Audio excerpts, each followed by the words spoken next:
Hello, sports fan. This is Stephen Hill with Sports Choice Plus. I'm bringing you some breaking news. Justin Feilds has been traded to the Pittsburgh Steelers. Before we get right into that, I want to make sure that you're subscribed to the YouTube channel so you can get all the updates and all the breakdowns. Without further ado, let's get right into it. Looking at this deal here, the Bears did not get the best possible compensation possible. Now you're hearing reports that they wanted to do right by Justin Feilds and send him to a place where he had a chance to actually thrive. I get that. I get the sentiment. I get that he's been a good soldier and he's been playing it by the book and listening to you guys. But at the same time, you have to do what's best for your organization. Justin Feilds is a starting quarterback in the NFL. Yes, he's going to the Steelers to back up Russell Wilson. And yes, he's going to sit and learn, and they're saying all the right things and doing these things. But you got to keep in mind, Justin Feilds is not the reason that the Bears were bad. Justin Feilds was not the reason that they struggled and couldn't get the ball moving. You have to keep in mind, the offensive coordinator, the head coach, there was a lot of things that was going on that was not Justin Fields' fault. So keep in mind, the asking price the Bears were asking, nobody wanted to pay that. Let's just be honest with that. The number that they were asking for, whether it be first-round pick, second-round pick, et cetera, no NFL team was paying that. Because most of the teams said, I can go in free agency and get a Gardner Minshew. I can get a backup quarterback over here, or I can get this or that here, and then go in the NFL draft and get a younger quarterback.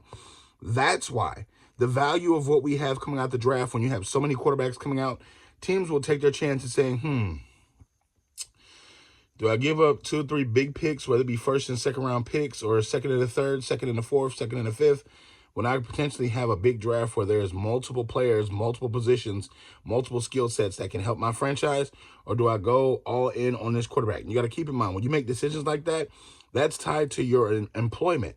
If a general manager or a front office manager or something like that makes a choice like that, you have to keep in mind, Justin Fields would be tied probably to your employment if it didn't work out.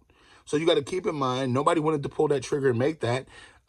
Mike Tomlin is solid in his employment. I don't think he's going nowhere for a while now that he has Russell Wilson. And I think they have a plan in place for Justin to sit. He could be the quarterback for the future, but right now Russell Wilson is the quarterback for the foreseeable time now. I think that not only can he learn from Russell Wilson, it's a good landing spot, but eventually they're going to have to figure out who's going to stay and who's going to go, because after this year, they're probably not going to pay 2 quarterbacks. Justin Fields is still on his rookie deal, and they're not literally paying anything to Russell Wilson because the Broncos are paying most of the tab for the other tab. So it's understandable that they can take the chance right now and the low cost of the quarterbacks right now. But by golly, if they pick up his 5th-year extension, they're going to have to pay him. So Russ could be a 1-year work or a 1-year trick or 1 year, here we go. And if it doesn't work out, you got Justin Fields right in the wings. But you have to keep in mind, this move is kind of to protect Justin. And if something happens to Russell, you have Justin in the wings to step in and be a backup quarterback. So many backup quarterbacks last year flat out sucked. So many backup quarterbacks, when they were starters, when they were thrusted into a starting position, they got figured out very quickly and they were lame duck. So you got to keep in mind, Justin is a starting quality NFL quarterback. He's not the best, not top tier, but he's serviceable. So you got to keep in mind, with that being said, the Steelers potentially have something in the organization that's going to revitalize them. The defense is already strong. You're just making the offense that much more stronger, and he's better than Kenny Pickett. He's better than Mason Rudolph. He's better than Mitchell Trubisky. So both of these guys are better than those 3 names, so you're upgrading your quarterback room automatically.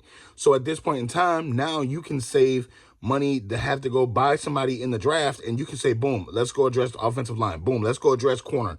Boom, let's go address safety, or whatever you have to do, and feel better about that because you have 2 guys that you can trust at the play calling position. And Mike Tomlin has not had that since Big Ben left.